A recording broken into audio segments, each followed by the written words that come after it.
Assalamualaikum warahmatullahi wabarakatuh. Berjumpa lagi dengan saya, Bayi Leli Herawati, Guru Kimia MAN 1 Lombok Timur.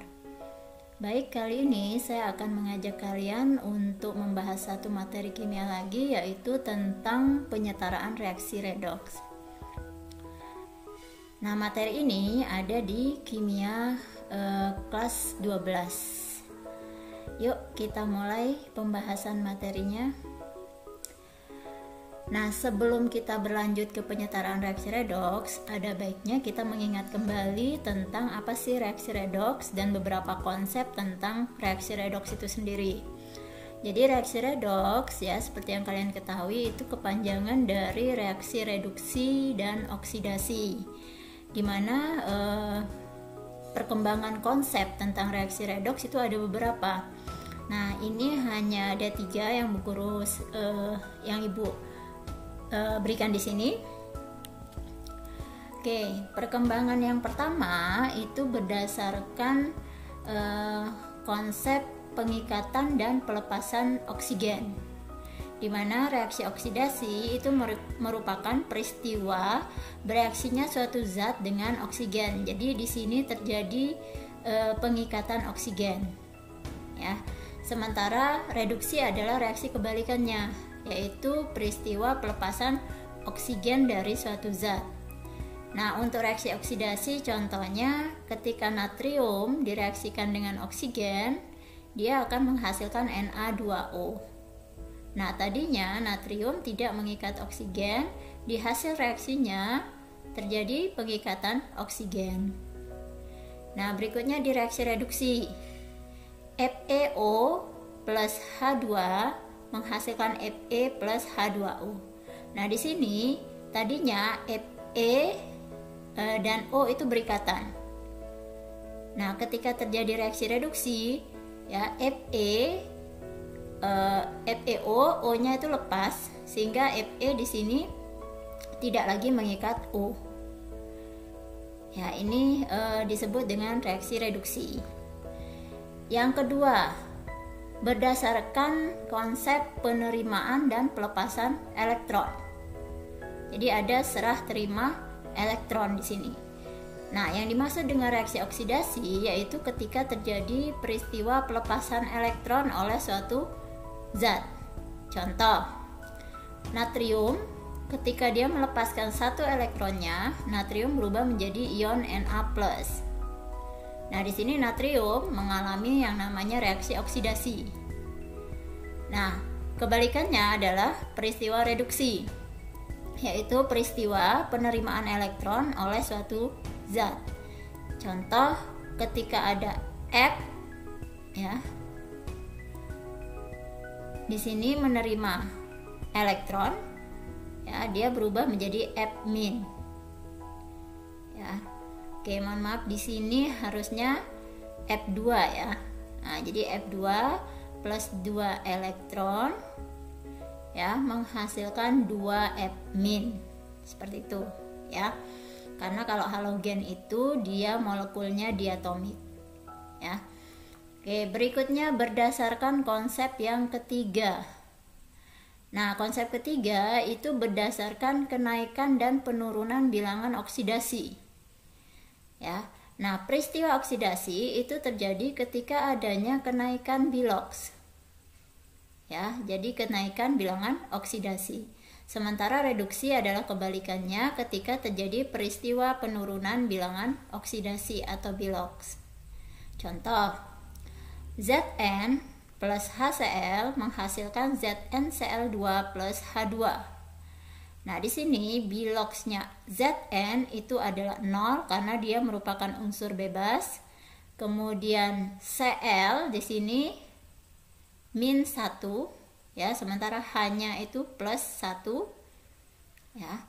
Kemudian ZnCl2, Zn itu mempunyai bilok +2, sementara Cl-nya itu -1. Ya, -1 nanti kali 2 karena jumlah Cl di sini 2. Kemudian plus H2. H2 unsur bebas, jadi dia punya biloks 0. Nah, sekarang kita lihat ada enggak perubahan bilangan oksidasi? Tadinya Zn itu punya bilox 0. Di hasil reaksi, ya, Zn memiliki bilox plus 2. Artinya Zn mengalami kenaikan bilangan oksidasi. Berarti di sini terjadi peristiwa oksidasi. Sementara H yang tadinya di sini pada HCl dia plus 1 biloxnya. Nah, di hasil reaksi, ya, bilox H2 itu adalah 0. Nah, dari 1 ke 0 berarti ada penurunan bilox. Nah, peristiwa ini disebut dengan reduksi. Oke. Ini sebenarnya materinya sudah ada di kelas 10 ya, tinggal kalian mengingat kembali. Oke, baik, berikutnya kita bahas sedikit tentang bilangan oksidasi. Jadi bilangan oksidasi itu merupakan jumlah muatan yang dimiliki suatu atom dalam molekul atau dalam senyawa ion. Nah, perubahan bilangan oksidasi itu selalu terjadi dalam reaksi redoks. Ya, jadi selalu terjadi dalam reaksi redoks. Nah, untuk bisa menyetarakan reaksi redoks, ya kalian harus bisa mengetahui bilangan oksidasi yang dimiliki oleh suatu atom dalam molekul atau senyawa ionnya. Nah, di sini diberikan beberapa aturan ya untuk mengingatkan kembali ya tentang cara untuk memberikan atau menentukan bilangan oksidasi dari suatu atom dalam molekul ataupun dalam senyawa ion. Oke, kita lihat ya. Untuk yang pertama, setiap atom dalam unsur bebas. Ya, jadi yang dimaksud unsur bebas itu tidak berikatan dengan unsur lainnya. Ya, tapi kalau berikatan dengan sesama unsurnya, maka dia masih disebut sebagai unsur bebas. Ya, maka dia memiliki bilangan oksidasi 0. Contoh, natrium. Dia berdiri sendiri di sini, dia belum berikatan.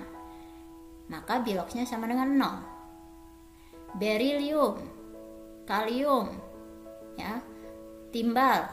Nah, ini ya, semua unsur logam ini biloxnya sama dengan 0 ketika dia berdiri sendiri atau belum berikatan.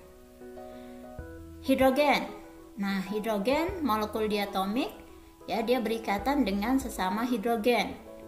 Berarti dia masih termasuk unsur bebas karena dia tidak berikatan dengan unsur lain. Maka biloxnya 0. Oksigen. Nah, juga ya, oksigen ini berikatan dengan sesama oksigen. Ya, berarti dia masih termasuk unsur bebas. Begitu juga dengan fosfor. Jadi semuanya ini memiliki bilox 0. Yang kedua, pada ion monoatomik, maka bilangan oksidasinya ya sesuai muatan ionnya. Contoh, Li+ ya muatannya plus 1. Ya. Fe3+ ya muatannya plus 3. Jadi biloxnya plus 3. Jadi sesuai dengan muatannya. O2- biloxnya -2. Cl- misalnya, berarti biloxnya -1. Ya, Mg2+ ya biloxnya plus 2. Oke. Berikutnya, yang ketiga, bilangan oksidasi oksigen dalam senyawa. Jadi kalau oksigen ya dalam senyawa, maka dia memiliki bilox -2. Ya, kecuali pada senyawa hidrogen peroksida ini ya. Pada senyawa peroksida ya, oksigen itu memiliki bilox -1. Ya. Oke. Berikutnya, bilangan oksidasi hidrogen dalam senyawa adalah plus 1. Jadi kalau di sini hidrogennya berdiri sendiri ya biloxnya 0 karena di sini masih unsur bebas. Tapi kalau hidrogennya dalam senyawa ya, maka dia akan memiliki bilox plus 1. Kecuali bila hidrogennya berikatan dengan logam dalam bentuk senyawa biner. Maka dalam kasus ini bilangan oksidasinya -1. Ya, contoh, NaH misalnya. Ya. Maka hidrogen di NaH itu biloxnya -1. Ya, jadi kecuali itu ya. Nah, kecuali itu hidrogen dalam senyawa biloxnya +1. Berikutnya, unsur-unsur logam dalam golongan 1A, 2A. Nah, ini biloxnya sesuai dengan golongannya. Jadi golongan 1A ya dia punya bilox +1. Berarti kalian harus ingat apa saja golongan 1A. Misalnya litium dalam senyawa ya, tapi ini ya. Ini catatannya dalam senyawa. Jadi nomor 3, 4, 5 ini dalam senyawa, bukan dalam unsur bebas. Ya, maka dia memiliki bilox sesuai golongannya. Ya, contoh Li ya. Dalam senyawanya dia +1. Na dalam senyawanya dia +1 karena dia golongan 1A. Atau yang golongan 2A. Golongan 2A misalnya Mg dalam senyawa dia +2. Ya, Ca dalam senyawa dia +2 karena biloxnya sama dengan golongannya. Fluorin selalu -1, jadi halogen ya. FCl-Bri dalam senyawa itu selalu biloxnya -1. Jadi fluorin ini mewakili halogen. Ya. Aturan yang keenam, dalam molekul netral ya, ketika kita jumlahkan bilangan oksidasi semua atom penyusunnya, maka biloxnya harus berjumlah 0. Ya. Nah, sedangkan dalam ion poliatomik, jumlah keseluruhan biloxnya dalam senyawa ya, senyawa ion tersebut itu sama dengan muatan total ionnya. Jadi sama dengan muatan ionnya. Yuk kita lihat dulu beberapa contoh agar kalian bisa mudah memahami. Baik, kita lihat beberapa contoh di sini ya. Untuk contoh yang pertama, berapakah bilangan oksidasi dari atom-atom dalam HCO3- dan H2SO4? Oke, kita bahas dulu yang pertama HCO3- ya. Nah, untuk memudahkan kalian ya menentukan bilox dari masing-masing unsur yang ada dalam HCO3-, maka kalian harus ingat siapa yang punya aturan. Ya. Nah, tadi kita sudah tahu ada aturan pada hidrogen dan ada aturan pada oksigen. Ya. Hidrogen dalam senyawa itu biloxnya +1. Ya. Oksigen dalam senyawa itu biloxnya -2. Ya, sehingga kita tinggal mencari berapa bilox C. Nah, aturan yang keenam yang perlu diingat ya, di sini aturan yang keenam tadi. Nah, ini ya. Nah, dalam ion poliatomik, jumlah bilangan oksidasi semua unsur dalam ion tersebut harus sama dengan muatan total ionnya. Ya. Jadi kalau kita lihat di sini, maka jumlah bilox seluruh unsur karena ini berupa ion poliatomik, maka jumlahnya sama dengan muatannya di sini, yaitu -1. Ya, sehingga nanti kita tinggal mencari berapa bilox C. Yuk kita lihat. Tadi H +1 ya. Nah, hanya +1, jumlah H di sini 1, berarti +1 kali 1. Ya, berarti +1. Ya. Kemudian O tadi -2 ya, dalam aturan O -2 ya. Nah, jumlah O di sini ada 3, berarti -2 kali 3.